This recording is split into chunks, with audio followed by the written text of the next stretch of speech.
Humilié au dîner de Noël, accusé par mes parents de quémander de l'argent. J'ai souri, puis j'ai passé un simple appel à mon banquier. Mon ordre, geler le compte, a suffi à faire tomber les masques et à transformer le repas en chaos. Je m'appelle Sophie Vallet et pendant 35 ans, ma famille m'a considéré comme un fonds d'urgence sur pattes. La fiable, la silencieuse, celle qu'on n'appelle que lorsqu'on a besoin de quelque chose. Ils ne m'appelaient jamais pour me demander comment s'était passée ma journée. Ils appelaient pour s'enquérir de mon salaire. Ce Noël devait être différent. J'avais un plan. Je ne savais simplement pas qu'ils allaient me servir le moment idéal pour le mettre à exécution sur un plateau d'argent, juste entre la dinde au marron et la bûche glacée. Chaque Noël dans la maison de mes parents était une performance, une pièce de théâtre magnifiquement mise en scène où chacun avait un rôle. Ma mère, Hélène, était la metteur en scène, l'hôtesse parfaite, coiffure impeccable, mensonges impeccables. Mon père, Bernard, était le patriarche stoïque, approuvant tout récit qui maintenait la paix et le flux de trésorerie. Mon frère aîné, Maxime, était l'enfant prodige, l'entrepreneur à succès, du moins selon les histoires qu'il racontait. Sa femme, Chloé, était le trophée, souriant d'un air absent et réarrangeant sa serviette de table de créateur. Et moi, j'étais la régisseuse, invisible, inaudible, sauf s'il manquait un accessoire, sauf si quelqu'un avait besoin d'un soutien financier. Cette année, l'air dans leur vaste villa de banlieue chic était plus épais que la sauce au poivre. Je pouvais sentir la tension, douce et écœurante comme les bougies parfumées au pain que ma mère allumait dans chaque pièce. Je suis arrivé dans ma simple berline vieille de 7 ans, une voiture qu'il me pressait constamment d'échanger contre quelque chose de moins embarrassant. Je portais un cadeau soigneusement emballé, un don fait au nom de la famille à une association locale d'alphabétisation. Je savais qu'il détesterait ça. C'était en partie le but. La maison était un monument au glamour emprunté. L'imposant sapin dégoulinant d'ornements dorés et cramoisis coordonnés. Le linge de table importé. Le cristal qui captait la lumière et la fracturait en un millier de mensonges étincelants. Tout cela avait l'air cher, et ça l'était. Je n'étais juste pas sûr que quelqu'un l'ait réellement payé. Sophie, chérie, tu es en retard, a gazouillé ma mère, m'embrassant en l'air près de la joue sans établir de contact. Ses yeux ont balayé ma simple robe bleu marine. Tu as l'air à l'aise. La circulation était fluide, en fait, ai-je dit en lui tendant le cadeau. Joyeux Noël, maman. Elle l'a pris, a senti sa légèreté, et son sourire s'est crispé. Quelle délicate attention. Mets-le avec les autres. Elle a désigné une montagne de boîtes somptueuses sous le sapin. Le mien ressemblait à un pauvre petit paquet au milieu d'un bal royal. J'ai trouvé mon père dans son bureau, se versant déjà un whisky onéreux. Sophie, bien. Ton frère me parlait justement de sa nouvelle entreprise. Une application révolutionnaire pour... C'était quoi déjà? Maxime? Maxime, prélassé dans le fauteuil à oreilles en cuir qui appartenait autrefois à mon grand-père, a agité une main dédaigneuse. C'est complexe, papa. Analyse de marché, prédiction du comportement des consommateurs parias. Nous cherchons un financement de série B et il m'a lancé un sourire qui n'atteignait pas ses yeux. Peut-être que Sophie peut l'expliquer. Elle est douée avec les chiffres, non? Pour Jean, les impôts et tout ça. Je gère des portefeuilles financiers, ai-je dit d'un ton égal, pas pour la première fois, pour gagner ma vie. Bien sûr, a dit mon père comme si j'avais dit que je triais des chaussettes. Un emploi stable. C'est bien. La sécurité. La sécurité. Leur mot préféré pour ma vie. Cela signifiait que j'étais prévisible. Cela signifiait que j'étais sans danger à exploiter. Pendant des années, je leur avais fourni cette sécurité. L'apport pour la première entreprise ratée de Maxime, le renflouement de l'activité désastreuse de décoration d'intérieur de ma mère, les prêts sans fin pour couvrir les mauvais investissements de mon père, qui n'étaient en réalité qu'une couverture pour ses jeux d'argent. Mon compte épargne avait été leur distributeur automatique personnel, et j'avais été le guichetier trop consentant programmé par la culpabilité. Le point de rupture est arrivé il y a 8 mois. J'avais eu une alerte de santé. Rien de fatal, mais un signal d'alarme bruyant. Assise dans le cabinet du médecin, fixant les murs blancs austères, j'ai réalisé que je n'avais rien à montrer de ma vie à part un compte bancaire épuisé et une famille qui voyait ma gentillesse comme une faiblesse congénitale. J'avais passé ma vie d'adulte à financer leurs illusions pendant que mes propres rêves prenaient la poussière dans un tiroir. Ce jour-là, j'ai commencé à construire un coffre-fort, pas seulement autour de mon argent, mais autour de ma vie. J'ai discrètement engagé une conseillère financière, une femme vive et sans fioritures nommée Nathalie. J'ai changé tous mes mots de passe, ouvert de nouveaux comptes dans une autre banque et entamé le processus lent et méticuleux de redirection de mes finances. J'ai créé une société holding, Valley Holdings, si anonyme qu'elle en était virtuellement invisible. J'ai commencé à investir sagement et silencieusement. Et j'ai commencé à documenter chaque transaction que j'avais jamais faite avec ma famille. Chaque prêt, chaque virement induit par la culpabilité, chaque fois que j'avais payé une facture qui n'était pas la mienne. La trace écrite était un roman de trahison.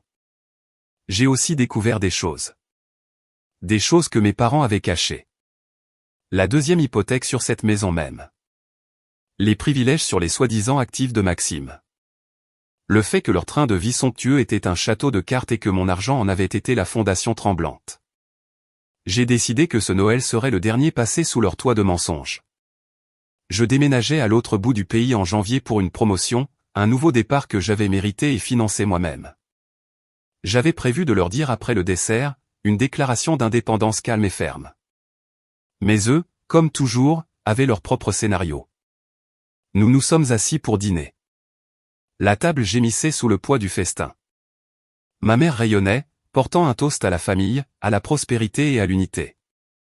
L'ironie était si dense qu'on aurait pu la couper avec un couteau à découper en argent massif. Puis, alors qu'on débarrassait les assiettes pour le dessert, mon père s'est raclé la gorge. Le signal. Tous les yeux se sont tournés vers lui. Maintenant que nous sommes tous ensemble et dans l'esprit de générosité, a-t-il commencé, sa voix suintant une fausse chaleur, nous avons une petite affaire familiale à discuter. Une petite opportunité. Mon cœur s'est serré. Nous y voilà. L'extorsion annuelle de Noël. Maxime s'est penché en avant. Mon financement de série B a rencontré un obstacle. L'investisseur principal s'est retiré. Mais c'est bien. C'est une bénédiction. Nous avons juste besoin d'un pré-relais, une injection temporaire pour nous amener à la prochaine étape. Il m'a regardé droit dans les yeux. 150 000 €. Sophie, tu as ça qui dort sur ton compte épargne, non? Tu ne dépenses jamais rien pour toi. C'est juste là, assis. La pièce attendait.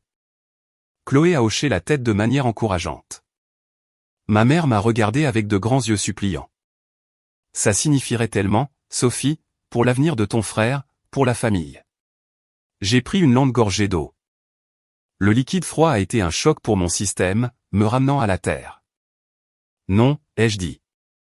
Le mot est resté suspendu dans l'air, simple et absolu. Le masque jovial de mon père a glissé. Comment ça, non? Je veux dire que je ne fournirai pas de pré-relais, ai-je dit, ma voix calme. Ce n'est pas assis là. Cet argent travaille et il n'est pas disponible. Maxime a ricané. Il travaille dans ton petit compte de crédit mutuel? Allez, Sophie. Ne sois pas égoïste. C'est la famille. Égoïste, ai-je répété. J'ai donné à cette famille plus de 400 000 € au cours des 10 dernières années.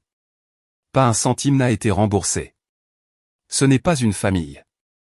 C'est une subvention. La température dans la pièce a chuté de 20 degrés. La main de ma mère a volté vers ses perles. Sophie, c'est une horrible façon de voir les choses. Nous ne sommes pas une entreprise. Nous nous entraidons. Vraiment, ai-je demandé en regardant chacun d'eux. Quand m'avez-vous aidé? Mon père a frappé du poing sur la table, faisant sauter le cristal. Assez. C'est embarrassant. Ta pingrerie constante, ton manque d'ambition, et maintenant ça. Nous demandons une contribution significative au succès de ton frère, et tu te comportes ainsi. Arrête de nous supplier de te comprendre, et fais juste ce qu'il faut. J'ai failli rire. Je les suppliais. La projection était si parfaite qu'elle en était artistique. Ma mère a hoché la tête, des larmes de manipulation montant à ses yeux. Il a raison, Sophie. C'est embarrassant de te voir t'accrocher à ce petit filet de sécurité alors que ta famille a besoin de toi pour rêver plus grand. Arrête juste de supplier pour garder ton argent. C'est indigne de toi. Tout le monde à table, Maxime, Chloé, ma tante et mon oncle qui étaient en visite et ne savaient rien, ont hoché la tête en accord avec mes parents. Le front uni contre l'avare, la fille ingrate. À ce moment-là, tout dernier lambeau d'espoir auquel je m'étais accroché, qu'il puisse me voir, puisse me valoriser, s'est dissous. La chaleur a quitté mon corps, remplacée par une certitude froide et claire. Il m'avait donné l'ouverture publique parfaite. J'ai souri, un petit sourire calme qui a fait froncer les sourcils à mon frère. Qu'est-ce qui est si drôle, a-t-il aboyé. Rien, ai-je dit en posant soigneusement ma serviette sur la table. Vous avez raison. C'est embarrassant. J'ai plongé la main dans la poche de ma robe et j'ai sorti mon téléphone. La salle observait, confuse. Je ne les ai pas regardés. J'ai trouvé le numéro que j'avais préenregistré sous un simple contact, plan B. J'ai mis le téléphone sur haut-parleur et je l'ai posé au centre de la table, juste à côté de la saucière en porcelaine. La ligne a sonné une fois, 2 fois. Puis une voix professionnelle et nette a répondu. Ici Martine. Vérification de compte, s'il vous plaît. Chaque œil était rivé sur le téléphone. Le visage de mon père était un nuage d'orage. Ma mère semblait véritablement déconcertée. Je me suis penché vers le téléphone, ma voix claire et stable dans la salle à manger silencieuse. Je l'ai le compte. Code final 27. Il y a eu une brève pause sur la ligne. Le cliquetis d'un clavier a confirmé. La voix de Martine a résonné dans la pièce feutrée. Actifs principaux gelés selon la directive. Tous les comptes subsidiaires liés et les accès utilisateurs autorisés sont maintenant suspendus. Voulez-vous que l'action secondaire soit initiée? J'ai levé les yeux, croisant ceux de mon père qui s'écarquillaient. Oui, ai-je dit, sans jamais rompre mon regard. Initiez-la maintenant. Le mot initié semblait flotter dans l'air, une minuscule bombe qui avait déjà explosé quelque part où il ne pouvait pas la voir mais pouvait la sentir dans le froid soudain. Pendant quelques secondes, il n'y a eu que le son de la frappe efficace de Martine à travers le haut-parleur du téléphone et le faible écho de la musique de Noël venant de la radio de la cuisine. Mon père a été le premier à craquer. Qu'est-ce que c'est que ça? À quel jeu enfantin joues-tu, Sophie? Sa voix était un grognement sourd, mais je pouvais y entendre le fil de l'inquiétude. Il était habitué au jeu qu'il contrôlait. La voix de Martine est revenue, propre et claire. Action secondaire confirmée. Tous les virements programmés de vos actifs protégés vers les comptes externes marqués passifs familial ont été arrêtés et sont en cours d'examen. Les notifications de suspension de compte ont été envoyées à tous les titulaires de comptes secondaires. Y a-t-il autre chose, mademoiselle Vallet? Non, Martine. Merci. C'est tout pour le moment. J'ai tendu la main et mis fin à l'appel. Le silence qui a suivi était absolu et assourdissant. Ma mère a trouvé sa voix, un son aigu et étrange. Titulaire de compte secondaire. De quoi parle-t-elle? Bernard, quel compte? Mon père ne lui a pas répondu. Il me fixait, son visage se vidant lentement de ses couleurs alors que les pièces s'emboîtaient dans son esprit. Il savait. Il savait exactement quel compte. Maxime, plus lent à comprendre, avait juste l'air furieux. Viens-tu juste de geler tes propres comptes? Par dépit? C'est la chose la plus pathétique et pétulante que j'ai jamais. Pas mes comptes, Maxime, les jeux interrompus, ma voix toujours calme. C'était un calme étrange, le genre qui vient après qu'une longue tempête soit enfin passée, laissant tout lavé et silencieux. Vos comptes. Ceux liés aux miens. Ceux avec les cartes d'utilisateurs autorisées dans vos portefeuilles. Les lignes de crédit à vos noms qui sont garanties par mes actifs. Les comptes de passif familial comme ma banque les étiquette si précisément. Les sourcils parfaitement sculptés de Chloé se sont levés d'un coup. Elle a regardé Maxime, une lueur de vraie panique dans les yeux pour la première fois. Maxime, ma carte, la Platinum. Tu as dit qu'elle venait de ton capital risque. Maxime a ouvert la bouche, mais rien n'en est sorti. Ma tante Solange, une femme gentille mais inconsciente, s'est penchée en avant. Sophie, ma chérie, je suis confuse. Qu'est-ce que ça veut dire?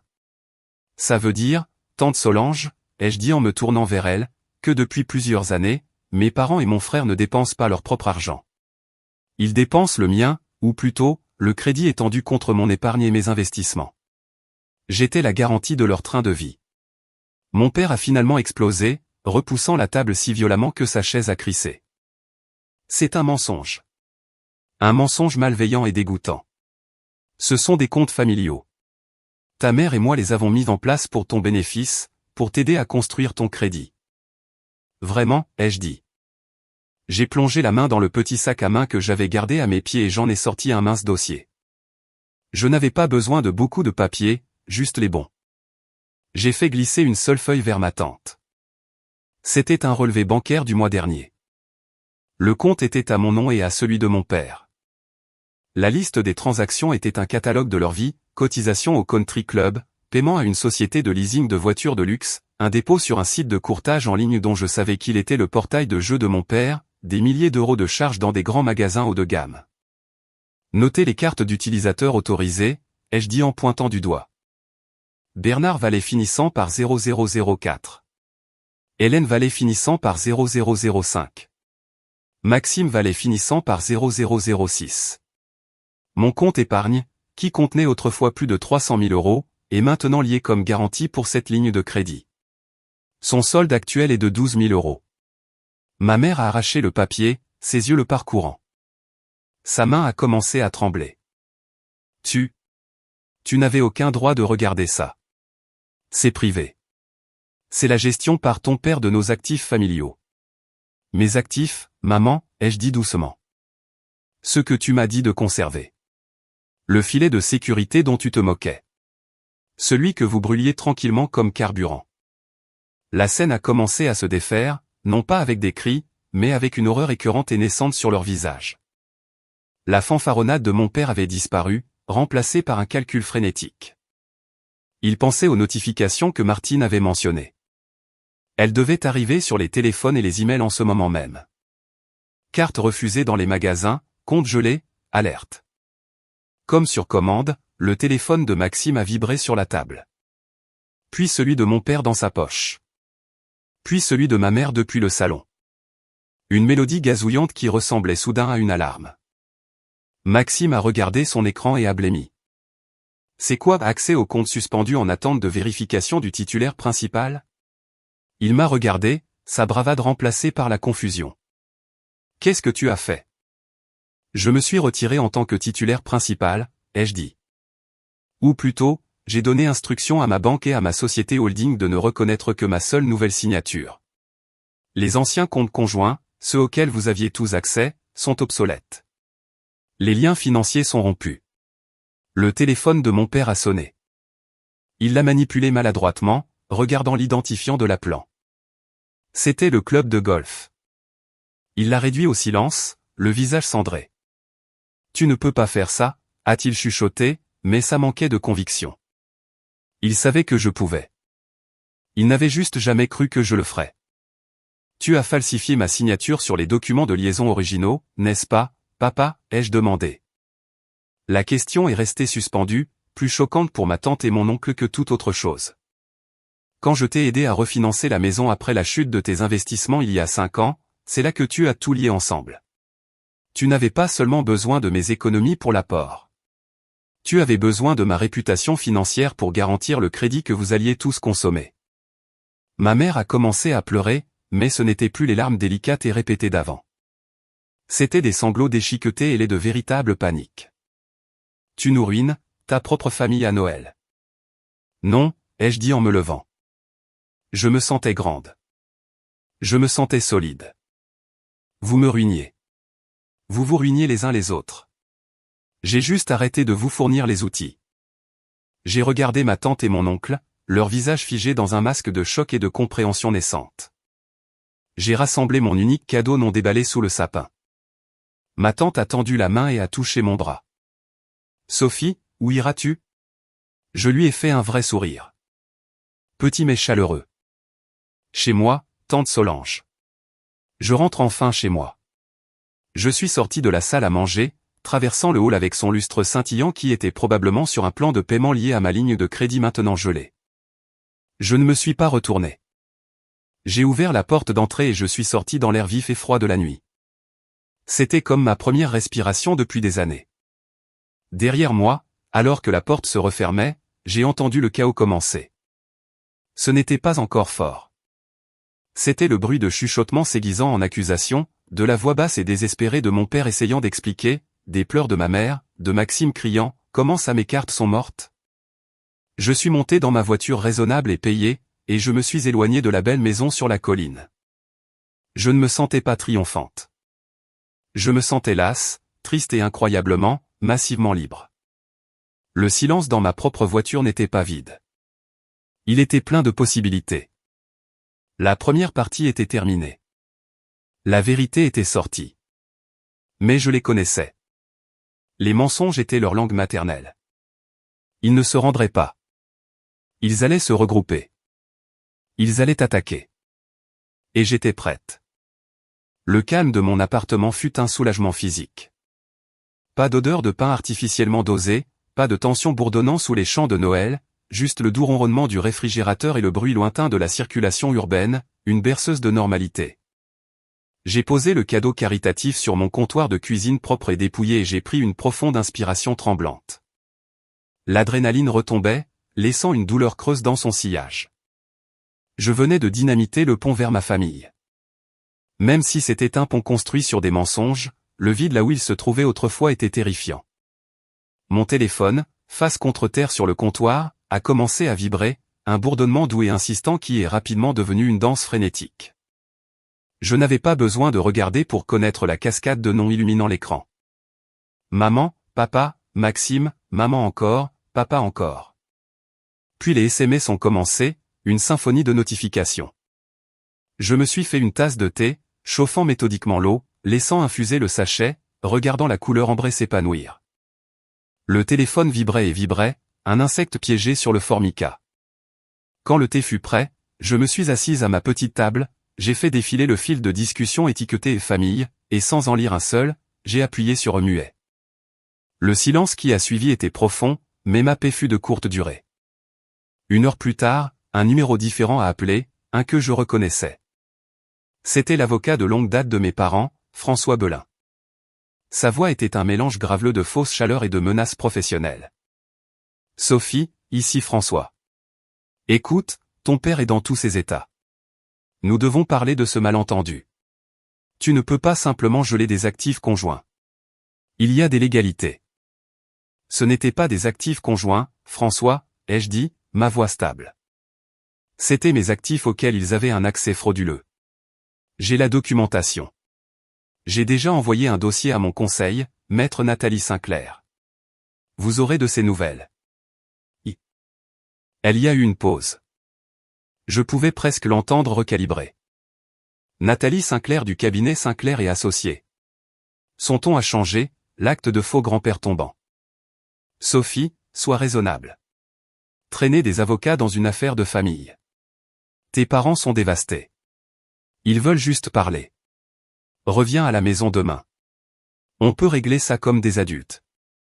Le temps de régler ça a été avant qu'il ne falsifie ma signature et ne m'utilise comme une ligne de crédit personnel, ai-je dit. Toute communication ultérieure passera par Maître Sinclair. J'ai mis fin à l'appel. Nathalie avait été mon arme secrète pendant des mois. Une avocate financière acérée qui m'avait aidé à naviguer dans le labyrinthe du démêlage de mes finances. C'est elle qui avait découvert l'étendue complète des liens, les falsifications, l'audace pure de tout cela. Après mon appel avec Martine, la directrice de la banque, j'avais envoyé à Nathalie un signal préétabli, le dîner est servi. Elle allait maintenant exécuter la phase suivante, notification légale formelle, lettre de mise en demeure et l'initiation d'un audit judiciaire. Le lendemain matin, je suis allé au seul endroit qui avait toujours été mon véritable sanctuaire, la bibliothèque municipale. Parmi les rayonnages, entouré de l'odeur du vieux papier et de l'industrie silencieuse, je me sentais en sécurité. J'avais un plan pour aujourd'hui. Il était temps de regarder la maison de mes parents, non pas comme un foyer, mais comme une preuve. En utilisant l'accès aux archives publiques sur un terminal de la bibliothèque, une compétence que Nathalie m'avait enseignée, j'ai commencé à extraire des documents. L'acte de propriété fut le premier choc. La deuxième hypothèque que je connaissais était en fait une troisième. La maison était hypothéquée jusqu'à ses pignons pittoresques, mais plus intéressants étaient les permis. Au cours des 2 dernières années, mon père avait demandé et obtenu des permis pour des rénovations importantes, un nouveau toit, un système de climatisation, une rénovation de cuisine.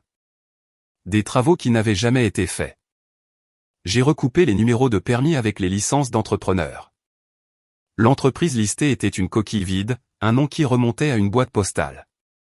Ensuite, j'ai regardé les relevés bancaires que j'avais imprimés du dossier de la veille.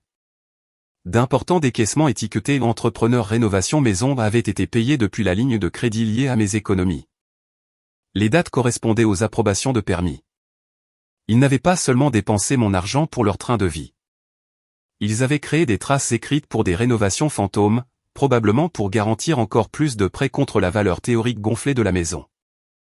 La maison n'était pas juste un mensonge. C'était un accessoire dans une fraude plus vaste. Mon téléphone, toujours en mode silencieux, affichait un autre appel de François Belin. Puis un nouveau SMS de Maxime, « Tu as 24 heures pour arranger ça ou tu vas le regretter ». Je l'ai ignoré. La menace était vide. Son pouvoir, comme le leur, était emprunté, et la banque venait de réclamer le prêt. J'ai passé l'après-midi au bureau élégant de Nathalie en centre-ville. Elle m'a accueilli avec une poignée de main ferme et une fierté professionnelle non dissimulée. Les notifications ont été livrées. Le gel tient bon. J'ai également déposé une injonction préliminaire pour les empêcher de tenter de transférer ou de grever davantage l'un des actifs liés, y compris la maison. Ils sont, comme on dit, mis à la porte. Elle a étalé des copies des documents que j'avais trouvés sur sa table de conférence. Les rénovations fantômes sont intelligentes, a-t-elle dit en tapotant les formulaires de permis. Un moyen classique de siphonner de l'argent et de créer de faux capitaux propres. La banque qui détient les hypothèques sera très intéressée par cela. C'est de la fraude au prêt. Entendre cela énoncé si clairement, si légalement, rendait la chose réelle d'une nouvelle manière. Ce n'était pas juste un drame familial. C'était criminel. Un œuf froid s'est resserré dans mon estomac. Qu'est-ce qui se passe maintenant, ai-je demandé. Maintenant, ils ont le choix, a dit Nathalie, ses yeux perçants. Ils peuvent accepter la nouvelle réalité, que leur accès à vos finances est révoqué de façon permanente. Qu'ils doivent faire face aux conséquences de leurs propres dettes. Ou ils peuvent se battre. Compte tenu de leur histoire, ils se battront. Ils essaieront de vous peindre comme instable, ingrate, ou prétendront que vous avez tout autorisé. J'ai les rapports du médecin de mon alerte de santé, ai-je dit, prouvant que j'étais saine d'esprit. Et j'ai des années d'entrée de journal, d'email, où je remettais en question les prêts et où l'on me manipulait. Excellent, a hoché Nathalie. Gardez-les. La première salve sera émotionnelle. Quand cela échouera, ce sera légal. Nous serons prêtes. En quittant son bureau, le ciel d'hiver s'assombrissait déjà.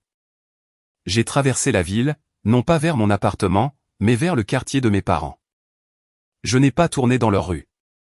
Je me suis garé à quelques pâtés de maison et j'ai marché. La maison semblait la même de l'extérieur. Une maison de pain d'épices parfaite et rougeoyante dans le crépuscule. Mais alors que j'observais depuis l'ombre d'un grand chêne de l'autre côté de la rue, j'ai vu les fissures. Le rideau du salon a été tiré brusquement et la silhouette de mon père faisait les 100 pas comme un animal en cage. Une autre silhouette, Maxime, gesticulait sauvagement. Aucune lumière de Noël ne scintillant plus. La maison était sombre, à l'exception de ses lumières intérieures frénétiques. J'ai vu une berline élégante que je ne reconnaissais pas garée dans l'allée. La voiture de François Belin. Le conseil de guerre était en séance. Je suis resté là dans le froid, regardant la maison de papier. J'ai pensé à tous les Noëls à l'intérieur, les performances, le désespoir silencieux masqué par des paillettes. J'ai pensé à ma propre complicité, mes années à dire oui quand je pensais non, à confondre obligation et amour. Une partie de moi, la petite fille qui voulait juste être aimée, avait mal et voulait remonter l'allée, ouvrir la porte et faire cesser tout ça. Dégeler les comptes, accepter leurs excuses, redevenir la souscriptrice silencieuse de leurs rêves. Mais la femme que j'étais devenue, celle qui avait regardé sa propre mortalité et décidé de vivre, est restée enracinée sous l'arbre. Cette maison n'était pas mon foyer. C'était une scène de crime. Et je n'étais plus une victime cachant les preuves. J'étais le témoin qui s'avançait. Mon téléphone a vibré dans ma poche. Un seul SMS avait percé le silence. Il venait de ma mère. Ton père a des douleurs thoraciques. C'est de ta faute. Es-tu heureuse maintenant? Les vieux hameçons, tranchants et rodés, se sont enfoncés. La culpabilité, ce poison familier, a déferlé. J'ai fixé les mots, mon souffle formant de la buée dans l'air. Puis j'ai pensé à l'entrepreneur fantôme, aux signatures falsifiées, aux millions de dettes qu'ils avaient construits sur mon dos tout en me disant d'être reconnaissante pour ma sécurité. J'ai répondu, mes doigts stables dans le froid. S'il est souffrant, appelle le 15. Je ne suis pas médecin et je ne suis pas un distributeur automatique. J'ai appuyé sur envoyer, tourné le dos aux fenêtres rougeoyantes et marché vers ma voiture. Les douleurs thoraciques étaient probablement dues au stress. Ou peut-être que c'était une autre performance. Quoi qu'il en soit, je ne pouvais pas le guérir. J'avais ma propre guérison à faire. Les lignes de bataille étaient tracées. La maison de papier s'effondrait déjà. Je devais juste être assez forte pour ne pas être ensevelie dans l'effondrement. Le SMS de ma mère était un coup de maître conçu pour une paralysie maximale. Pendant quelques heures, cela a fonctionné. J'étais assise dans mon appartement, le cœur battant, imaginant mon père s'effondrer, l'ambulance, l'hôpital. La culpabilité était un poids physique. Et si c'était réel? Et si mes actions, bien que justifiées, avaient déclenché une vraie crise? Mais la voix de Nathalie résonnait dans mon esprit, froide et rationnelle. Ils utiliseront tous les outils de leur arsenal émotionnel, Sophie. Peur, obligation, culpabilité. Attendez-vous Y, préparez-vous Y, je n'ai pas appelé. Je n'ai pas répondu. Au lieu de cela, j'ai appelé le seul numéro non urgent en qui j'avais confiance, la ligne directe du cardiologue de mon père, le docteur Martin, que j'avais enregistré il y a des années lors d'une véritable frayeur. Sa réceptionniste a confirmé qu'il n'était pas de garde à l'hôpital, et mon père n'était répertorié comme admission d'urgence dans aucun des 3 principaux centres médicaux de la région. Ce n'était pas une preuve, mais c'était suffisant pour calmer mes nerfs.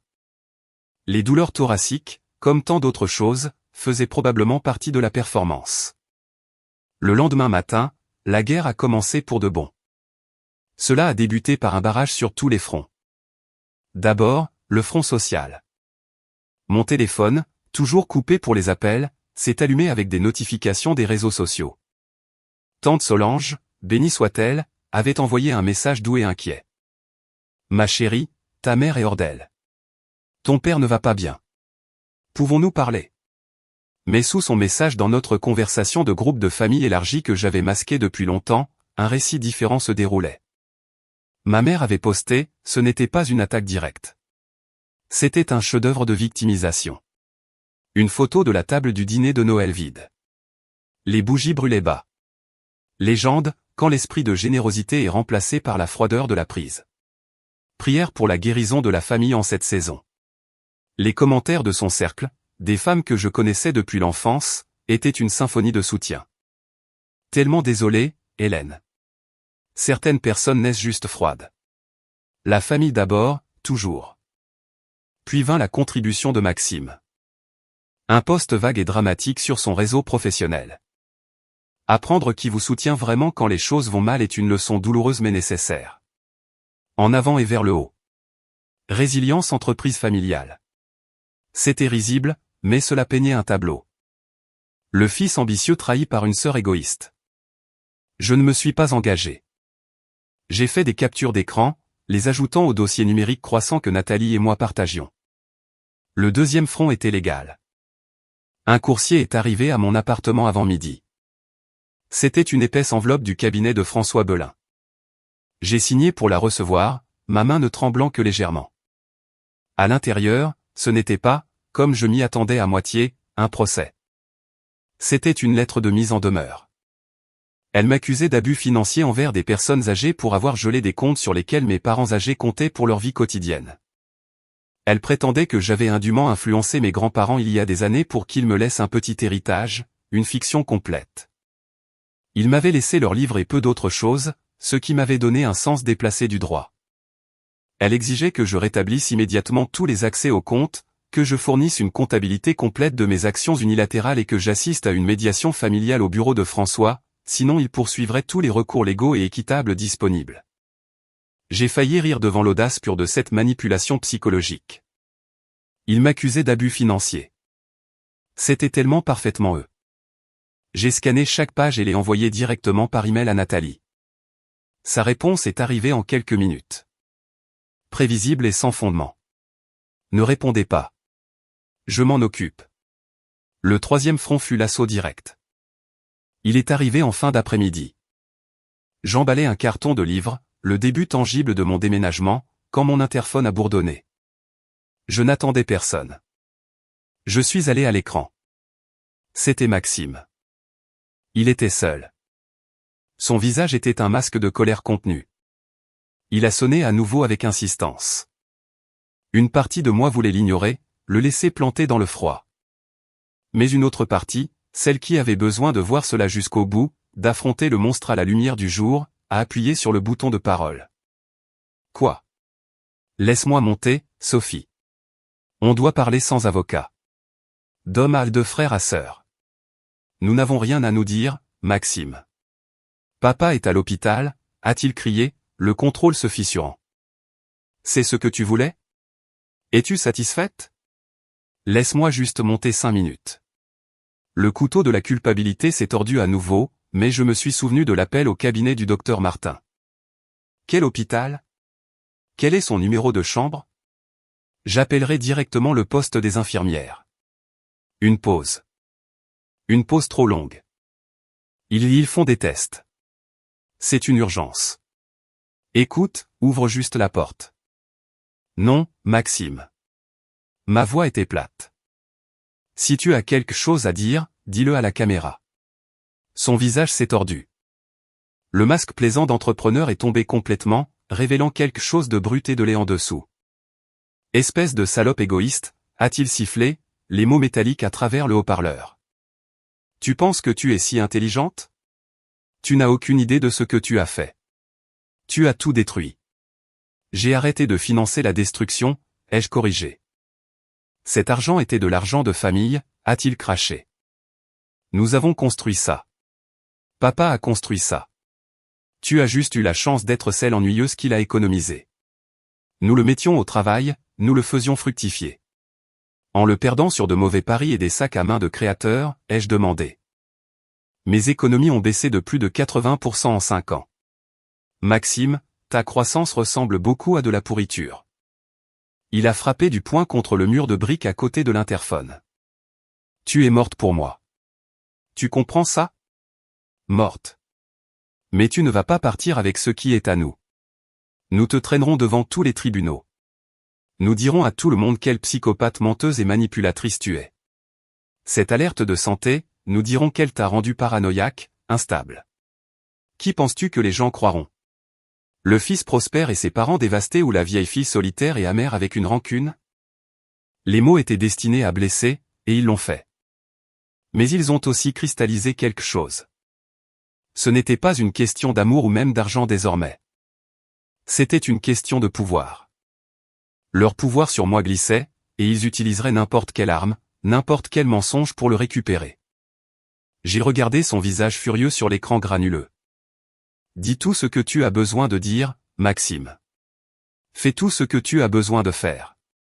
Mais comprends ceci, j'ai chaque relevé, chaque document falsifié, chaque email où maman suppliait pour un autre prêt pour couvrir ton dernier échec.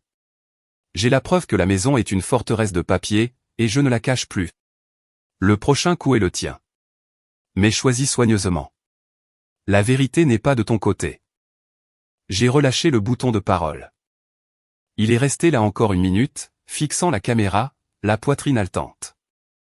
Puis il s'est retourné et a donné un coup de pied dans une poubelle, l'envoyant cliqueter sur le trottoir avant de retourner à grandes enjambées vers sa voiture de luxe dont la carte de crédit était sans doute désormais refusée. Je me suis éloigné de l'interphone, les jambes faibles. La confrontation m'avait laissé tremblante, mais elle m'avait aussi laissé claire. Il n'y avait pas de retour en arrière. Il n'y avait pas de fin heureuse où ils voyaient l'erreur de leur voie. C'était un combat pour mon avenir et il s'était déclaré l'ennemi. Ce soir-là, Nathalie a appelé. J'ai rédigé la réponse à la lettre de Belin. C'est une merveille. Nous ne nous contentons pas de nier leurs allégations. Nous présentons une liste numérotée de leurs activités frauduleuses étayées par les preuves que nous avons rassemblées. Nous leur offrons un marché, ils s'en vont, acceptent une séparation légale de toutes les finances, et nous nous abstenons de déposer des plaintes pénales pour faux et fraude au prêt. S'ils refusent, nous montons d'un cran. Ils refuseront, ai-je dit, ma voix fatiguée, mais sûre. Ils ne peuvent pas se permettre d'accepter. Cela signifierait tout admettre. Je sais, a dit Nathalie, pas méchamment. Donc, nous nous préparons à l'escalade. La banque détenant les hypothèques sur la maison a été formellement informée des permis frauduleux présumés. Ils lancent leur propre audit. Quand cela arrivera, la maison de papier tombera. Et Sophie, ils vont te blâmer pour ça aussi. Ils diront que tu as tuyauté la banque par dépit. Qu'ils le fassent, ai-je dit en regardant par ma fenêtre les lumières de la ville, mon propre reflet superposé dessus. J'avais l'air fatigué, mais mes yeux étaient stables. J'ai fini de vivre dans leur histoire. Laissez-les raconter le conte qu'ils veulent.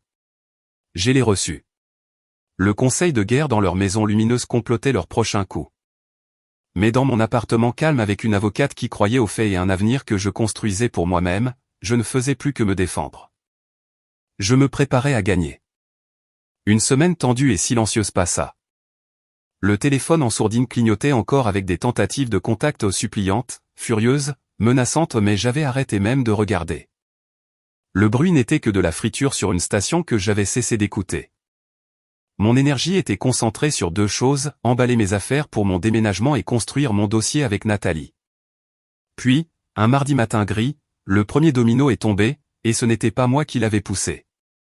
Mon téléphone a sonné avec un numéro local inconnu. Normalement, j'aurais laissé aller sur la messagerie vocale, mais quelque chose m'a fait répondre. Allô, mademoiselle Vallet? Sophie Vallet? Une voix d'homme, officielle hélas. Oui. C'est David Leroy du département de gestion des risques de la Banque métropolitaine. Nous détenons les hypothèques primaires et secondaires sur la propriété au 1242 allée des Tilleuls. L'adresse de mes parents. Mon sang s'est glacé puis réchauffé. C'était ça. Je vois. Comment puis-je vous aider, monsieur Leroy? Nous menons un examen de routine de certaines propriétés de garantie de haute valeur, a-t-il dit, son ton indiquant clairement que c'était tout sauf routinier. Nous avons reçu des informations contradictoires concernant des rénovations substantielles sur cette propriété qui ont été utilisées pour justifier une récente augmentation de la ligne de crédit. Nos dossiers montrent des décaissements pour un nouveau toit, un système de climatisation et une rénovation de cuisine. Pourtant, nos photos d'audit extérieur du mois dernier montrent le toit original vieux de 20 ans et la même unité de climatisation extérieure. J'ai fermé les yeux. La prédiction de Nathalie était précise. Je crains de ne pas pouvoir parler de rénovation, monsieur Leroy.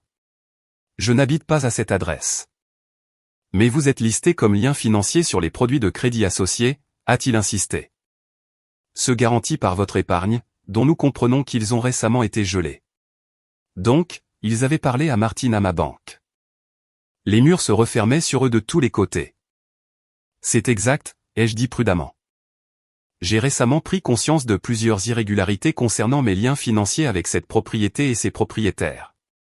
J'ai engagé un conseil. Elle s'appelle Nathalie Sinclair. Je peux lui demander de vous contacter avec toute information pertinente. Il y a eu une pause. Je pouvais entendre du papier remuer. Sinclair et associé. Oui, ce serait utile. Sa voix a changé, devenant marginalement moins antagoniste. C'était un homme de banque. Il reconnaissait le nom d'un cabinet d'avocats de premier plan et comprenait ce que cela signifiait. Je n'étais pas une fille confuse. J'étais une cliente préparée. Merci, mademoiselle Vallet. Nous vous tiendrons au courant. J'ai raccroché et appelé immédiatement Nathalie. La banque a appelé. Ils auditent la maison.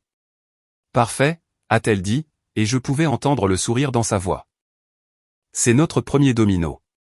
Ils trouveront les rénovations fantômes. Ensuite, ils réclameront les prêts.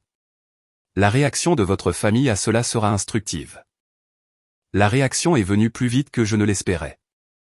Ce soir-là, l'interphone de mon appartement a de nouveau bourdonné. Cette fois, c'était ma mère.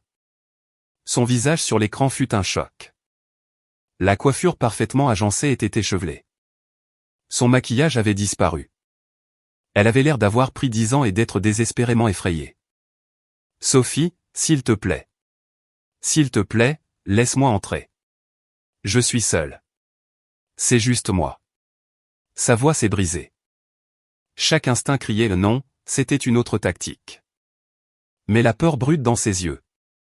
Elle semblait différente des larmes jouées de Noël. Cela ressemblait à la terreur de quelqu'un regardant le sol disparaître sous ses pieds. Contre mon meilleur jugement, je l'ai laissé entrer. J'ai ouvert la porte de mon appartement mais suis resté dans l'encadrement, bloquant l'entrée. Elle a émergé de l'ascenseur, serrant son manteau autour d'elle. Elle semblait petite, diminuée. « Qu'est-ce que tu veux, maman ?» La banque, a-t-elle chuchoté, les yeux écarquillés. Ils ont appelé Bernard. Ils disent que les rénovations n'ont jamais été faites. Ils parlent de fraude. Sophie, ils pourraient prendre la maison. De vraies larmes ont débordé, creusant des sillons sur sa peau pâle. Tout s'effondre. Le financement de Maxime a disparu. Nos cartes, plus rien ne marche. Et maintenant ça. Je n'ai rien ressenti. Pas de pitié. Pas de satisfaction. Juste une observation vide. Les rénovations n'ont jamais été faites, maman. L'argent a été dépensé pour d'autres choses. Tu sais qu'on allait les faire, a-t-elle insisté, le mensonge automatique. On ajuste. Le timing, l'entrepreneur a fait défaut. Il n'y avait pas d'entrepreneur, ai-je dit platement. C'était une société écran. L'argent est allé sur vos comptes, le courtage de papa et les entreprises de Maxime. Vous avez menti à la banque pour obtenir plus d'argent, en utilisant mes économies comme garantie. Elle a tressailli comme si je l'avais frappée. Le déni était sur ses lèvres, mais il est mort. La preuve était trop concrète, la voix de la banque trop réelle dans ses oreilles. La façade s'est finalement effondrée, non pas en excuse, mais en un désespoir stupéfiant et égoïste. Qu'est-ce qu'on est censé faire, a-t-elle gémi, pas à moi, mais à l'univers. Où allons-nous aller? C'est de ta faute. Si tu n'avais pas tout gelé, on aurait pu couvrir ça. On aurait pu arranger ça. Et voilà. Même au bord du précipice, la faute était la mienne. La responsabilité était la mienne. La solution était mon argent. Non, maman, ai-je dit, ma voix calme mais absolue dans le couloir vide. Tu ne peux pas réparer un mensonge avec plus d'argent. Tu ne peux que creuser un trou plus profond. La faute est la tienne. La falsification, la fraude, les décennies à me prendre tout en prétendant que c'était pour mon bien. Elle m'a regardé, puis m'a vraiment regardé, et j'ai vu une horrible réalisation naître. Ce n'était pas du remords pour la façon dont il m'avait traité. C'était la réalisation que je n'étais plus une ressource. J'étais un obstacle, un témoin, et je ne bougeais pas. Tu nouais, a-t-elle soufflé. Je ne vouais pas, ai-je dit, et c'était la vérité. La haine aurait signifié qu'ils avaient encore du pouvoir sur mes émotions. Je suis indifférente. Vous n'êtes plus ma responsabilité. Vous êtes des adultes qui ont fait des choix terribles. Vous devez faire face aux conséquences. Nous sommes ta famille. La dernière arme désespérée. La famille ne fait pas ça, ai-je dit en la désignant, elle est le gâchis qu'elle représentait. Je pars. Je déménage à l'autre bout du pays. Je te suggère d'utiliser le temps avant que la banque ne saisisse pour comprendre vos prochaines étapes, mais ne me contacte plus. Toute communication passe par Nathalie Sinclair. J'ai reculé dans mon appartement et j'ai commencé à fermer la porte. Sophie. Son hurlement était de la panique pure et non diluée. Tu ne peux pas faire ça. Tu ne peux pas nous abandonner. Je suis ta mère. J'ai fait une pause. La porte s'est ouverte juste d'une fente. J'ai croisé ses yeux terrifiés et furieux. Tu as cessé d'être ma mère il y a longtemps, ai-je dit doucement. Tu es devenue ma créancière. Et maintenant, la dette est réclamée. J'ai fermé la porte. Le bruit de la serrure s'engageant fut un clic ferme et final. J'ai entendu un sanglot. Puis le bruit de ses pas trébuchant dans le couloir. Je me suis appuyé contre la porte, mon propre souffle venant par courtes bouffées. Je lui avais fait face. J'avais tenu bon. Cela ressemblait à une victoire, mais cela avait un goût de cendre. Nathalie avait raison. Leur réaction était instructive. Confrontés aux conséquences, ils n'ont pas cherché à faire amende honorable. Ils ont cherché à me piéger à nouveau. Le premier domino était tombé, et au lieu d'essayer d'arrêter la réaction en chaîne, ils essayaient de me jeter sur son chemin. La guerre était loin d'être terminée, mais une bataille majeure venait d'être gagnée. Ils savaient que je ne les sauverais pas. La dernière illusion était brisée. Maintenant, ils étaient vraiment acculés. Et un animal acculé est à son plus dangereux. Le silence après la visite de ma mère fut le plus troublant à ce jour. Pendant 3 jours, rien. Pas d'appel, pas de SMS, pas de pic sur les réseaux sociaux. C'était comme s'ils avaient disparu dans la maison de papier en ruine, complotant leur dernier coup désespéré. Nathalie m'a prévenu que c'était le calme avant la tempête. Ils ont essayé la culpabilité, les menaces et la confrontation directe. Ils ont échoué. Maintenant, ils vont passer au nucléaire. Ils viseront à détruire votre réputation pour affaiblir votre position. Elle avait raison. La tempête a éclaté non pas avec un coup de téléphone, mais avec un spectacle public. Cela a commencé par une newsletter communautaire locale en ligne, le genre rempli de fausses annonces de vente et d'avis d'animaux perdus. Quelqu'un avait soumis une histoire déchirante sur une famille locale financièrement éviscérée par un parent impitoyable.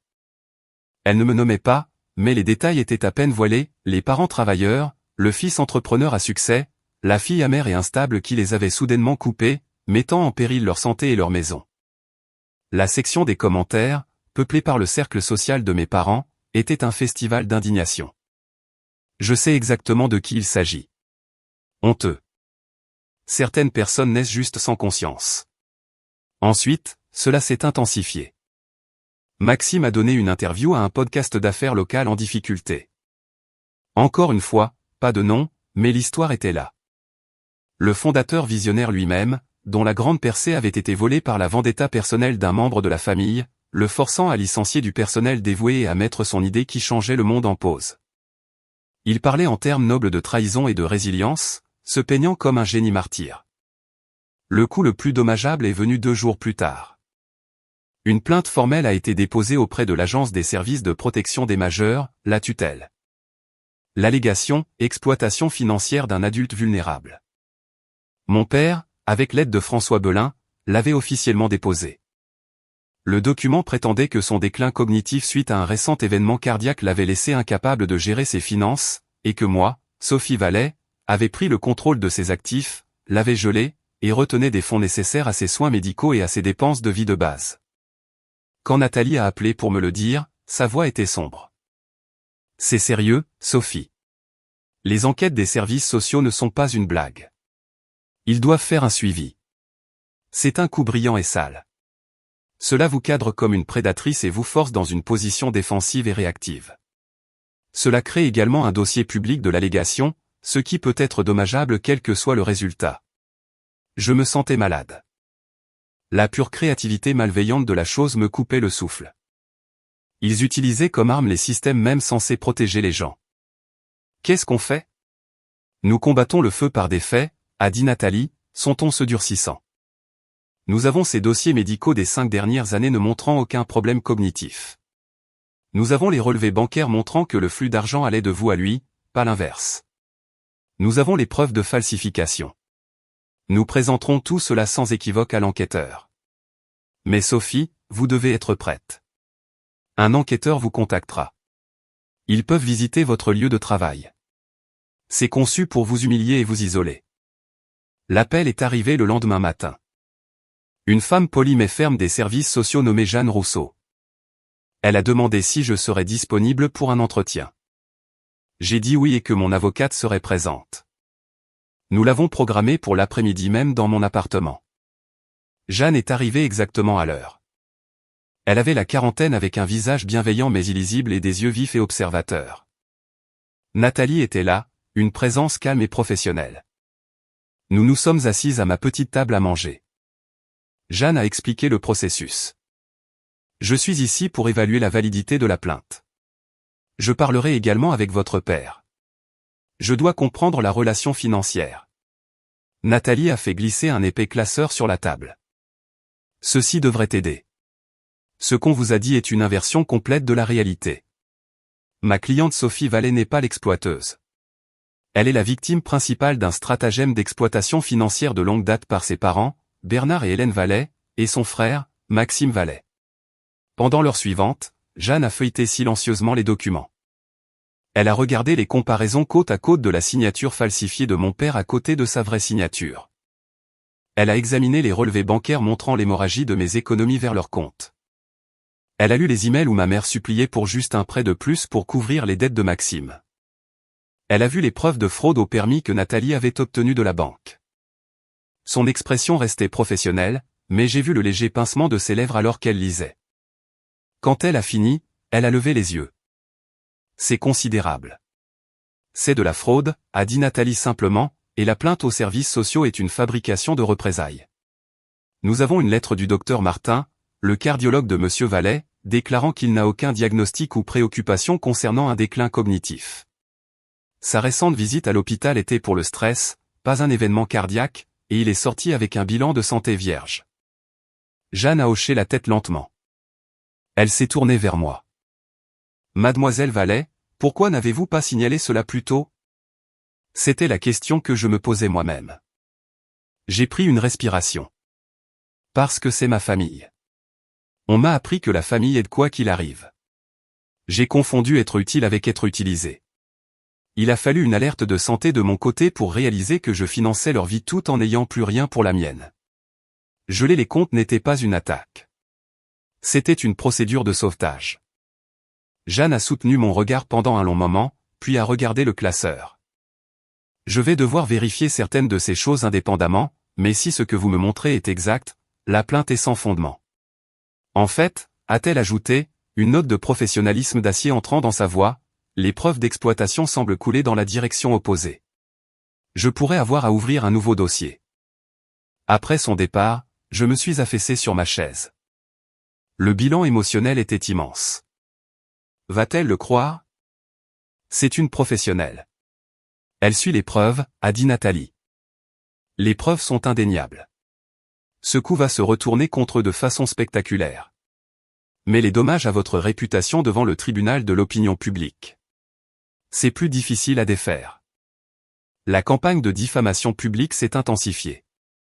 L'histoire locale a été reprise par un média d'information en ligne légèrement plus grand. Mon nom n'était toujours pas utilisé, mais c'était un secret de polichinelle dans notre communauté. J'ai commencé à recevoir des regards à l'épicerie. Une femme du club de lecture de ma mère a ostensiblement détourné son chariot de moi dans le rayon des produits laitiers. Puis l'animal acculé a fait son mouvement le plus imprudent. Je quittais mon bientôt ex-lieu de travail après une dernière réunion quand je l'ai vu. Maxime était appuyé contre ma voiture, les bras croisés. Il semblait décharné, mal rasé, ses yeux brillant d'une énergie frénétique. On doit parler. Maintenant. Ce n'était pas une demande. Nous n'avons rien à nous dire, Maxime. Éloigne-toi de ma voiture. Tu vas arranger ça, a-t-il dit, sa voix basse et venimeuse. Tu vas appeler ta banque et ton avocat, et tu vas défaire ça. Tu vas dire aux services sociaux que tu as fait une erreur. Tu vas signer une procuration à Papaou. Ou quoi? Les mots sont sortis plus froids que je ne le voulais. Il a poussé sur la voiture et est entré dans mon espace. Je pouvais sentir le café rassis et le désespoir sur lui. Point où je ferai en sorte que tu ne travailles plus jamais dans cette ville. Je dirai à tes nouveaux employeurs à l'autre bout du pays quelle personne litigieuse et instable tu es. Je posterai chaque chose privée que je sais sur toi en ligne. Cette alerte de santé. Je dirai que c'était une dépression nerveuse. Que tu as halluciné toute l'histoire de la fraude. La menace était laide et spécifique. Elle franchissait une ligne que les autres tactiques n'avaient pas. C'était de l'anéantissement pur. Je n'ai pas reculé. J'ai tenu bon, regardant son visage furieux. Fais-le, ai-je chuchoté. Il a cligné des yeux. Quoi? Fais-le, ai-je répété plus fort. Poste ce que tu veux. Dis-le à qui tu veux. Mais comprends ceci, pour chaque mensonge que tu racontes, je publierai un document. La signature falsifiée, la facture de l'entrepreneur fantôme, les conclusions de l'audit de fraude de la banque. Tu veux jouer à un jeu de réputation? Jouons. Mais j'ai la vérité. Et la vérité, Maxime, a un poids que les commérages ne peuvent pas soulever. Pendant une seconde, j'ai vu de la haine pure et non frelatée dans ses yeux. Puis autre chose. La peur. Il a vu que je ne bluffais pas. Il a vu que la sœur calme et docile était partie, remplacée par quelqu'un qui n'avait plus rien à perdre que ses chaînes. Il s'est penché. Son sifflement final de menace destiné à moi seul. Tu le regretteras. Je te le promets.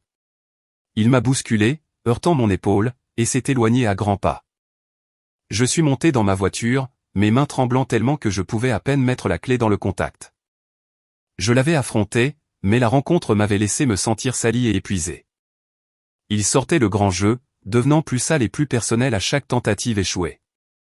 L'animal acculé frappait aveuglément, mais une attaque aveugle reste dangereuse. J'ai conduit chez moi, le crépuscule d'hiver se refermant, sachant que la tempête n'était pas terminée. Il m'avait jeté le pire. Honte publique, manipulation légale, menace personnelle.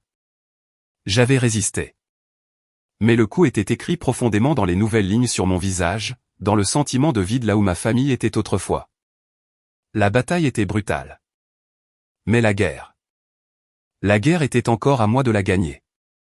La rencontre avec Maxime a laissé un résidu d'effroi, mais elle a aussi solidifié ma résolution. Ils avaient lancé leur pire coup. Calomnie publique, réclamation frauduleuse aux services sociaux, menace directe. J'étais toujours debout. Meurtri, oui. Épuisé, absolument. Mais debout. Nathalie appelait cela une guerre d'usure. Ils essayaient de m'user, espérant que je craquerais avant eux. Ce qu'ils ne comprenaient pas, c'est que mon point de rupture était déjà passé il y a 8 mois dans le cabinet d'un médecin. Tout depuis n'était que du nettoyage. Quelques jours après la confrontation sur le parking, Jeanne Rousseau des services sociaux a appelé Nathalie. Son enquête se concluait. Sur la base des preuves, elle rejetait la plainte contre moi. De plus, elle ouvrait formellement un dossier contre mes parents pour exploitation financière de moi, un adulte vulnérable selon la loi en raison de la relation familiale coercitive et de l'ampleur de la fraude. Le premier domino avait déclenché une réaction en chaîne à laquelle personne ne s'attendait, eux moins que quiconque. Nathalie a relayé la nouvelle avec une satisfaction sombre. Ils ont essayé d'utiliser le bouclier comme une épée. Maintenant, il s'est retourné contre eux. Cela crée un dossier légal de leur abus. C'est un levier puissant. Je n'ai ressenti aucun triomphe, seulement un sentiment las de justice s'inclinant enfin sur son axe. Et la campagne de diffamation publique ? Ça, a dit Nathalie, nécessite un autre type de réponse, une réponse passive. Nous laissons la vérité faire le travail. Elle a déconseillé une réfutation publique, de s'engager dans les commérages. Cela donne de l'oxygène à leur récit, a-t-elle dit. Pour l'instant, c'est une histoire unilatérale dans un petit étang. Nous avons les faits. Nous les déployons chirurgicalement là où ça compte. Là où ça comptait, il s'est avéré, c'était la banque. La banque métropolitaine a terminé son audit. Les conclusions étaient catastrophiques pour ma famille. Fraude aux prêts basés sur des rénovations fabriquées. Évaluation d'actifs gonflés. Ils ont émis un avis formel de défaut et ont réclamé le solde total des 2 hypothèques et de la ligne de crédit liée, une somme à 6 chiffres élevés. Ils ont donné à mes parents 30 jours pour payer intégralement ou faire face à une procédure de saisie. Ce n'était plus une question de mes comptes gelés. C'était l'effondrement fondamental de tout leur château de cartes financier. La maison de papier était officiellement condamnée. La nouvelle a dû les frapper comme un coup physique. Le silence de leur côté est devenu absolu. Un véritable silence de choc. J'imaginais le chaos au 1242 allée des Tilleuls.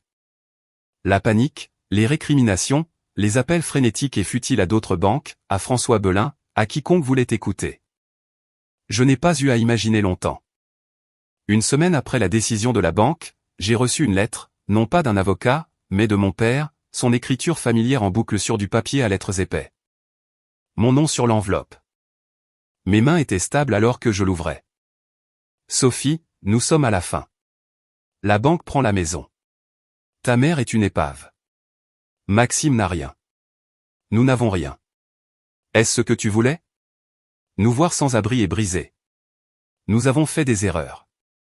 Nous aurions dû être plus transparents. Mais ce que tu fais n'est pas de la justice. C'est de la cruauté. Tu as le pouvoir d'arrêter ça. Tu peux dégeler les comptes. Tu peux parler à la banque. Tu peux sauver la maison de ta famille. viens à la maison dimanche. Parlons. Pas d'avocat, juste la famille. Nous pouvons trouver une solution. Nous sommes toujours tes parents. Tu es toujours notre fille. S'il te plaît, papa. La lettre était un chef-d'œuvre d'histoire révisionniste. Erreur, pas transparent. Loin de la falsification et de la fraude. C'était un plaidoyer enveloppé dans une culpabilisation, une tentative finale et désespérée de me réengager sur le terrain émotionnel. Je l'ai montré à Nathalie. Ils capitulent, a-t-elle dit en l'analysant. Ils n'admettent pas la fraude, mais ils admettent qu'ils ne peuvent pas gagner. Ils demandent la paix. À leurs conditions, bien sûr, votre reddition. Je n'y vais pas, ai-je dit. Je pense que vous devriez, a répondu Nathalie, me surprenant. Je l'ai fixé. Pourquoi? C'est un piège. Plus de manipulation. C'est une opportunité, a-t-elle corrigé. En ce moment, c'est une bataille financière et légale. Mais pour vous, c'est aussi émotionnel. Vous avez besoin de tourner la page. Les voir dans la réalité qu'ils ont créée, entendre ce qu'ils ont à dire quand toutes les autres options ont disparu, cela pourrait vous donner cela. Et pratiquement, cela pourrait nous donner un aveu enregistré quelconque. Nous serons prêtes. Elle a insisté, portez un appareil d'enregistrement discret pour votre protection. S'ils vous menacent à nouveau, nous l'avons. S'ils admettent quoi que ce soit, nous l'avons. Vous n'avez aucune obligation de parler. Écoutez simplement. Dimanche est arrivé froid et lumineux. J'ai conduit jusqu'à l'allée des Tilleuls pour ce que je savais être la dernière fois. La maison semblait différente dans la lumière crue de l'hiver. Minable. La peinture des volets était écaillée. Une gouttière pendait. La façade parfaite se fissurait, révélant la négligence en dessous. Je me suis garé dans la rue, pas dans l'allée. J'ai pris une profonde inspiration, activé l'enregistreur dans la poche de mon manteau et marché jusqu'à la porte d'entrée. Ma mère a répondu. Elle semblait vidée, vêtue de vêtements simples que je n'avais pas vus depuis des années. Pas de perles. Elle n'a pas parlé, a juste reculé pour me laisser entrer. L'intérieur fut un choc. Des cartons étaient empilés partout. L'art coûteux avait disparu des murs, probablement vendu. La maison sentait la poussière et la défaite. Mon père était assis dans son fauteuil dans le salon, une coquille de son ancien moi imposant. Maxime n'était nulle part en vue. « Assieds-toi » a dit mon père, sa voix graveleuse. Je suis resté debout près de l'entrée. Je suis là. J'écoute. Ma mère se tordait les mains. Sophie. Regarde autour de toi. C'est fini. Nous devons être partis dans 3 semaines. Nous n'avons nulle part où aller. Je n'ai rien dit. La banque, ils ne veulent pas négocier, a continué mon père, ses yeux fixés sur la cheminée froide. Ils disent que la fraude l'est permis. Ils ne pouvaient même pas le dire entièrement. Nous avons besoin d'argent pour une caution sur un appartement, pour le déménagement. Juste quelque chose pour recommencer. Vous avez l'argent de la ligne de crédit que vous avez prise, ai-je dit. Celle basée sur les fausses rénovations? Parti, a chuchoté ma mère. L'entreprise de Maxime. Il fallait une injection de plus, on pensait. Bien sûr, ils avaient versé le dernier argent volé dans le dernier rêve défaillant. L'ironie était complète. Donc, vous voulez que je vous en donne plus? Ai-je déclaré. Nous voulons que tu aides, a insisté mon père, me regardant enfin. Il n'y avait plus de colère dans ses yeux, juste un désespoir ahuri. Comment peux-tu rester là et regarder ça arriver? Nous t'avons élevé. Nous t'avons habillé. Nous t'avons envoyé à l'université. Vous l'avez fait, ai-je convenu. Et j'ai remboursé cela 100 fois avec intérêt, avec ma sécurité financière, avec ma tranquillité d'esprit. La dette est payée, papa. Intégralement. Il a tressailli. Alors c'est ça. Tu t'en laves les mains de nous. Vous vous êtes lavé les mains de moi il y a longtemps, ai-je dit, ma voix calme mais claire dans la pièce vide. Vous les avez juste gardés tendus pour me prendre des choses. Je ne vous donnerai plus d'argent. Pas un seul euro. Vous devez vous débrouiller. Vendez ce qui reste. Trouvez des emplois. Réduisez la voilure. Faites ce que tout le monde fait. Ma mère a laissé échapper un sanglot étouffé. Tu es sans cœur. Non, ai-je dit en me tournant vers elle. J'ai eu le cœur brisé pendant des années. Je suis juste réaliste maintenant. La vérité a un poids, maman. Vous avez construit une vie sur des mensonges, et ce poids vous a finalement écrasé. Je ne ramperai pas sous les décombres avec vous. Je me suis tourné pour partir. C'était la clôture dont parlait Nathalie. Pas la réconciliation, mais un dernier regard lucide sur l'épave. Il n'y avait pas d'amour ici, pas de remords, seulement un sens sans fond du droit, même dans leur chute. Attends. La voix de mon père m'a arrêté. Il s'est levé, instable. Pendant une seconde, j'ai vu le fantôme de l'homme qui m'intimidait autrefois. Si tu franchis cette porte, tu n'es plus ma fille. Tu es morte pour cette famille. Pour toujours. J'ai croisé son regard. Je n'ai rien ressenti. Pas de piqûre, pas de chagrin, juste une libération finale. J'étais morte pour vous il y a longtemps, ai-je dit. Vous avez juste oublié d'arrêter de dépenser mon héritage. Je suis sorti de la maison pour la dernière fois. Je ne me suis pas retourné.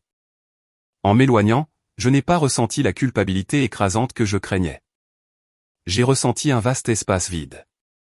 Un espace où leur bruit se trouvait autrefois. Ce n'était pas rempli de bonheur, mais c'était propre. C'était à moi. La vérité avait un poids, et je l'avais enfin déposé. L'espace laissé après la réunion finale était immense. Ce n'était pas une paix tranquille au début. C'était un silence rugissant, comme après une explosion où vos oreilles bourdonnent encore. J'ai traversé les derniers jours d'emballage de mon appartement dans une sorte de transe. Les batailles juridiques et financières touchaient à leur fin, mais la guerre émotionnelle était terminée. J'avais quitté le champ de bataille. Le vide là où ma famille avait été était à la fois terrifiant et libérateur. Nathalie a géré les retombées de la saisie bancaire et du dossier des services sociaux. Mes parents, fidèles à eux-mêmes, ne sont pas partis sans bruit. Ils ont tenté de poursuivre la banque, prétendant avoir été induits en erreur. Cela n'a mené nulle part. Ils ont essayé de faire annuler la conclusion des services sociaux. Cela a été refusé. François Belin, sentant un navire en perdition, s'est retiré comme leur conseil. La réalité était désormais inéluctable. Ils allaient perdre la maison. Ils devraient trouver une petite location, probablement en utilisant le peu qu'ils pouvaient sauver de la vente des meubles restants et des bijoux de ma mère. Maxime, selon une information que Nathalie a entendue via le réseau juridique, avait finalement pris un emploi salarié, un coup massif à son identité autoproclamée de visionnaire. Je n'ai pas célébré leur chute. Je l'ai juste observé de loin comme on regarde un orage s'éloigner à l'horizon. La joie maligne à laquelle je m'attendais n'est jamais venue. Au lieu de cela, il y avait une profonde tristesse pour les vies qu'ils avaient choisi de vivre. Des vies d'une telle prétention désespérée qu'ils avaient sacrifié leur seule connexion authentique, bien que défectueuse, dans le processus. Ma propre vie a commencé à remplir l'espace vide lentement avec des choses que je choisissais. Ma promotion était officielle. Je déménageais pour diriger un nouveau programme de littératie financière dans un établissement d'enseignement supérieur sur la côte ouest, côté Atlantique. C'était un travail significatif loin des chiffres froids de la gestion de portefeuille. Et cela ressemblait à un but que j'avais construit moi-même. Une semaine avant mon déménagement, je vidais un placard quand j'ai trouvé une petite boîte poussiéreuse étiquetée de l'écriture de ma grand-mère, pour les rêves de Sophie. Je l'avais oubliée. Elle me l'avait donnée quand j'ai obtenu mon diplôme, me disant de l'ouvrir quand je me sentirais perdu. Dans le chaos des années suivantes, je l'avais enterrée. Je me suis assise par terre et je l'ai ouverte. À l'intérieur, pas d'objet de valeur.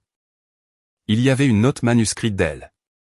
Ma fille intelligente, ne laisse pas le monde te rendre petite. Ton esprit est ta plus grande fortune. Utilise-le pour construire une vie qui ressemble à du soleil. En dessous se trouvaient quelques vieux bons d'épargne qu'elle m'avait achetés enfant, maintenant arrivés à maturité, et une liste qu'elle avait faite de mes rêves d'enfance, océanographe, propriétaire de librairie, personne qui aide les gens à comprendre l'argent. Des larmes ont coulé sur mon visage, non pas de tristesse, mais d'un sentiment perçant d'être vu. Elle m'avait vu. Elle avait cru en moi. Et j'avais passé des années à laisser le bruit des autres noyer sa voix. Les bons ne valaient pas une fortune, mais ensemble, ils étaient suffisants pour un apport sur une voiture d'occasion fiable pour ma traversée du pays. C'était comme un cadeau du passé, un vote de confiance pour l'avenir. La veille de mon départ, tante Solange a appelé. Sa voix était hésitante. Sophie, je sais. Je sais que les choses sont brisées. Je ne prétends pas comprendre du tout, mais je veux que tu saches que je t'aime, et je suis tellement désolé de ne pas avoir vu ce qui se passait. Ces mots étaient un baume. Merci, tante Solange. Ça signifie beaucoup. J'ai entendu dire que tu déménageais. Ta mère. Elle m'a dit qu'elle était dévastée. Mais Sophie, elle est dévastée à propos de la maison, à propos de l'argent. Je ne suis pas sûr qu'elle soit dévastée de te perdre. Et ça me brise le cœur pour toi. Entendre quelqu'un d'autre reconnaître cette vérité douloureuse fut un étrange soulagement. C'est bon, ai-je dit. Et pour la première fois, je le pensais presque. Je vais aller bien. Je sais que tu le feras, a-t-elle dit fermement. Tu as toujours été la forte. Tu ne le savais juste pas. Le matin de mon départ était clair et froid. J'ai chargé le dernier carton dans ma voiture remplie. J'ai jeté un dernier regard à mon appartement vide, une ardoise vierge. Puis je me suis mis au volant, j'ai entré les coordonnées de ma nouvelle ville dans le GPS et je me suis éloigné du trottoir. Alors que je passais les limites de la ville, un poids que je ne savais même pas que je portais a commencé à se lever. À chaque kilomètre, la friture de l'année passée s'estompait. J'ai mis la musique fort. J'ai chanté faux. Je me suis arrêté dans un restaurant de bord de route et j'ai mangé une tarte au petit déjeuner juste parce que je le pouvais. Le vide en moi n'était plus vide. Il se remplissait du ronronnement du moteur, de la carte se déroulant sur mon écran, de la pure possibilité expansive de la route ouverte. Je ne fuyais pas. Je conduisais vers un travail que je voulais. Vers une côte que je n'avais jamais vue. Vers une vie où ma valeur n'était pas mesurée par ce que je pouvais fournir aux autres, mais par la paix que je pouvais construire pour moi-même. À mi-chemin, mon téléphone a vibré avec une alerte de calendrier que j'avais réglée des mois auparavant. Elle disait simplement « le premier jour ». J'ai souri. Je pensais encore à eux, bien sûr. Je me demandais où ils finiraient. Je ressentais des scintillements de l'ancienne culpabilité, mais ce n'était plus que des échos maintenant, devenant plus faibles. Ils avaient fait leur choix. J'avais enfin fait le mien. Le cordon n'était pas juste coupé. Il s'était dissous. J'étais détaché. Et pour la première fois de ma vie, cela ne ressemblait pas à une chute. Cela ressemblait à un envol. L'espace vide avait disparu. À sa place se trouvait le ciel le plus large et le plus bleu que j'ai jamais vu. L'océan Atlantique n'était rien comme je l'avais imaginé. J'avais imaginé un calme de carte postale, mais ma première vue depuis l'autoroute de la falaise fut une étendue rugissante et infinie de puissance gris vert se jetant contre les rochers avec un bruit comme un soupir puissant et perpétuel. Ce n'était pas paisible. C'était vivant. Cela ressemblait à une vérité que j'avais besoin d'entendre. Mon nouvel appartement était petit, un studio avec vue sur d'autres immeubles, mais il avait de grandes fenêtres qui le remplissaient de la lumière douce et unique de la côte. La première nuit, j'ai dormi sur un matelas de camping entouré de cartons et j'ai dormi plus profondément que je ne l'avais fait depuis des années. Il n'y avait pas de bourdonnement de fond d'effroi. Pas d'anticipation de la prochaine demande. Juste le silence inconnu d'une ville où personne ne connaissait mon nom, mon passé, ou ce qu'il pouvait me prendre. Commencer le nouveau travail fut un doux choc pour mon système.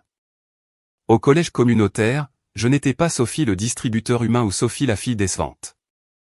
J'étais le professeur Vallet, la nouvelle responsable de l'initiative d'autonomisation financière.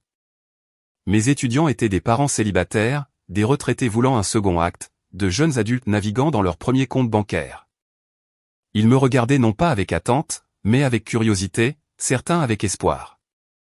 Je leur enseignais les intérêts composés, mais aussi la psychologie de la dépense, l'établissement de limites, la différence entre un désir et un besoin. À chaque leçon, j'avais l'impression de guérir une partie de moi-même. J'ai acheté des meubles pièce par pièce, choisissant des choses que j'aimais. Un canapé bleu profond, une bibliothèque pour les livres de ma grand-mère, un bureau solide. Je n'ai consulté les goûts de personne d'autre que les miens.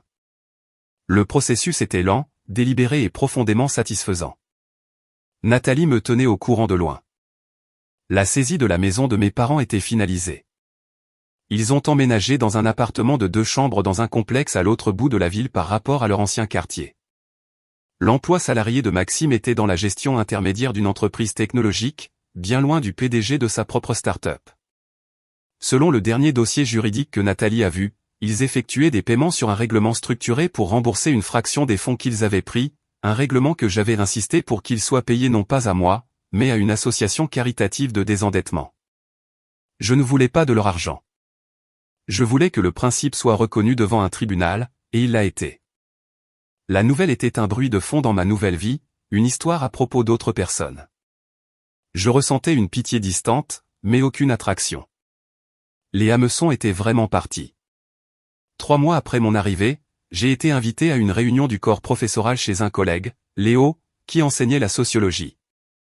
C'était un repas partage décontracté dans une arrière-cour ornée de guirlandes lumineuses.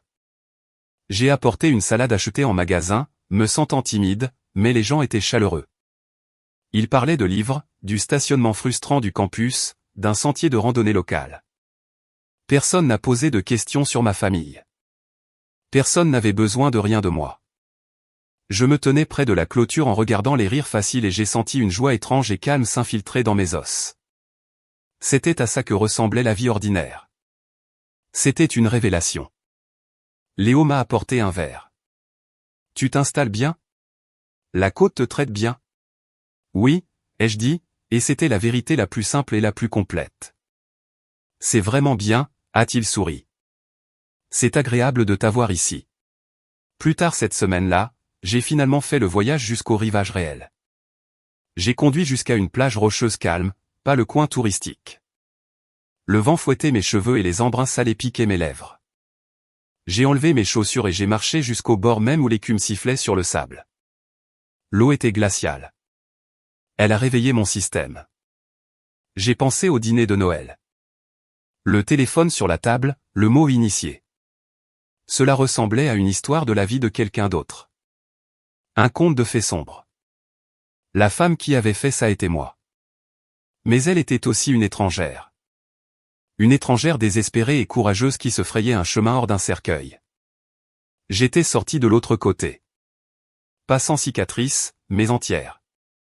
Les mensonges qu'ils avaient racontés à ce dîner avaient été le catalyseur, non pas de ma destruction, mais de ma renaissance. Ils avaient dit que je mendiais de l'argent en le retenant. En réalité, je mendiais pour ma vie, et je l'avais reçu. Je me suis assise sur un tronc de bois flotté et j'ai regardé l'horizon jusqu'à ce que le soleil commence sa descente spectaculaire dans l'eau, peignant le ciel de couleurs pour lesquelles je n'avais pas de nom. À ce moment-là, j'ai ressenti une gratitude si vaste qu'elle en était presque douloureuse. Pas pour les épreuves, mais pour ma propre force. Pour la petite voix à l'intérieur qui avait finalement crié assez. Pour la grand-mère qui m'avait laissé une note dans une boîte. Pour l'avocate qui croyait aux faits. Pour l'océan qui me rappelait que certaines choses sont trop puissantes pour être contrôlées, seulement respectées et admirées. J'ai conduit chez moi alors que les étoiles émergeaient, l'odeur salée accrochée à ma peau. Mon petit appartement imparfait ressemblait à un palais. C'était le mien. Chaque cuillère, chaque livre, chaque moment calme était à moi. Le nouveau rivage n'était pas seulement une côte. C'était le sol solide que j'avais construit sous mes propres pieds. Le passé était un pays que j'avais quitté. J'étais citoyenne de cette nouvelle nation calme d'une personne. La guerre était finie. Je n'avais pas seulement survécu. J'étais arrivé. Un an jour pour jour après le dîner de Noël qui avait tout changé, je me suis retrouvé non pas dans une maison remplie de tensions et de mensonges scintillants, mais dans une salle de classe lumineuse et ensoleillée. Mes étudiants, un mélange d'âge, d'horizons et de rêves, présentaient leurs projets finaux pour mon cours de base financière pour la vie. Un par un, ils se sont levés non pour parler de devenir riches, mais pour gagner la liberté. Maria, une mère célibataire de 2 enfants, a présenté un budget simple avec code couleur qui la sortirait enfin de la dette des prêts sur salaire. Ce n'est pas une question de chiffres, a-t-elle dit, sa voix ferme d'une fierté que je reconnaissais. C'est savoir que personne ne peut m'enlever ce choix. Un homme plus âgé, Henri, a partagé son plan pour réduire la taille de sa maison afin d'alléger sa retraite, non pas comme une perte, mais comme un gain stratégique pour la paix. Un jeune homme nommé Benjamin, qui me rappelait un peu Maxime, mais avec des yeux sincères, a esquissé un plan d'épargne pour une école de métier, rejetant la pression de sa famille pour contracter une dette prestigieuse pour un diplôme universitaire qu'il ne voulait pas. En écoutant, un profond sentiment d'accomplissement s'est installé en moi. C'était l'héritage que je construisais. Pas une fortune, mais une forteresse de connaissances pour les autres. Je brisais un cycle, pas seulement pour moi-même, mais d'une petite manière pour eux aussi. Après le cours, je suis retourné à mon bureau, qui contenait maintenant des photos de la côte rocheuse, ma bibliothèque florissante et une copie encadrée de la note de ma grand-mère. Mon téléphone a vibré. C'était un email de Nathalie avec l'objet « Dossier clos ». Les derniers fils juridiques avaient été noués.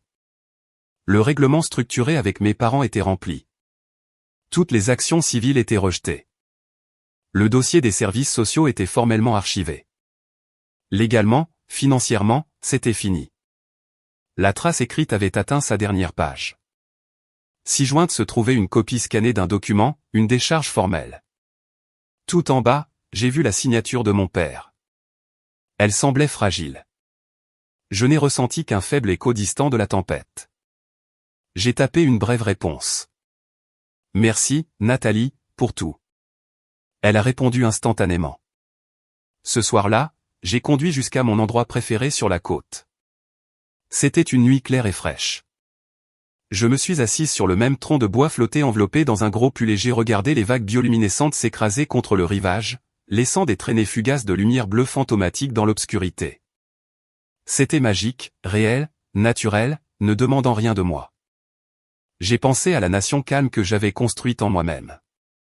Sa constitution était simple, respect, honnêteté et le droit souverain à la paix. Sa population était de 1, et elle prospérait. Je ne haïssais pas ma famille. J'avais dépassé le stade où ils étaient la géographie définissant mon cœur. Ils étaient une note de bas de page historique, un compte préventif de ce qui arrive quand l'amour est tordu en transaction. J'espérais d'une manière détachée qu'ils trouveraient leur propre version de la paix, aussi petite soit-elle. Mais leur bonheur n'était plus ma responsabilité. Leur désastre n'était plus mon urgence. Mon histoire n'était pas une vengeance. C'était une réclamation. Je ne leur avais rien pris qui ait jamais été vraiment à eux. Je m'étais simplement reprise. La femme qui avait souri à la table de Noël, qui avait passé cet appel, elle n'était pas une méchante. Elle était une secouriste tirant sa propre âme des décombres. Alors que je me levais pour partir, un couple est passé, riant, leurs mains liées. J'ai ressenti un pincement, non pas de solitude, mais d'anticipation. Ma nation calme était ouverte au commerce. Elle était prête pour la connexion, pour une vraie connexion, construite sur un terrain mutuel, pas sur du sable mouvant. Il y avait de la place pour ça maintenant. J'ai conduit chez moi sous un ciel plein d'étoiles dont j'apprenais encore les noms. Mon téléphone était silencieux et le silence n'était plus une arme ou un fardeau. C'était un cadeau. C'était le son de mes propres pensées, de mes propres choix, de ma propre vie. Si vous regardez ceci, peut-être êtes-vous au milieu de votre propre désastre de dîner de Noël. Peut-être que les mensonges sont racontés juste devant votre visage et que les gens qui devraient vous aimer hochent la tête. Peut-être avez-vous l'impression de mendier juste pour être vu pendant qu'ils vous traitent d'égoïste parce que vous voulez garder ce qui est à vous. Je suis ici pour vous dire que le calme en vous, cette voix qui dit que c'est mal, ce n'est pas de la faiblesse. C'est votre force qui chuchote. Vous pouvez construire un nouveau rivage. Vous pouvez fonder votre propre nation calme. Cela commence par un mot. Non, cela commence par un appel. Cela commence par vous choisir vous-même, non par dépit, mais par survie. Et puis un jour, par amour. La vérité a un poids. Mais vous n'avez plus à porter leurs mensonges. Vous pouvez le poser. Vous pouvez partir. Et vous pouvez construire une vie si pleine de votre propre lumière que les ombres qu'ils projettent ne peuvent plus vous atteindre.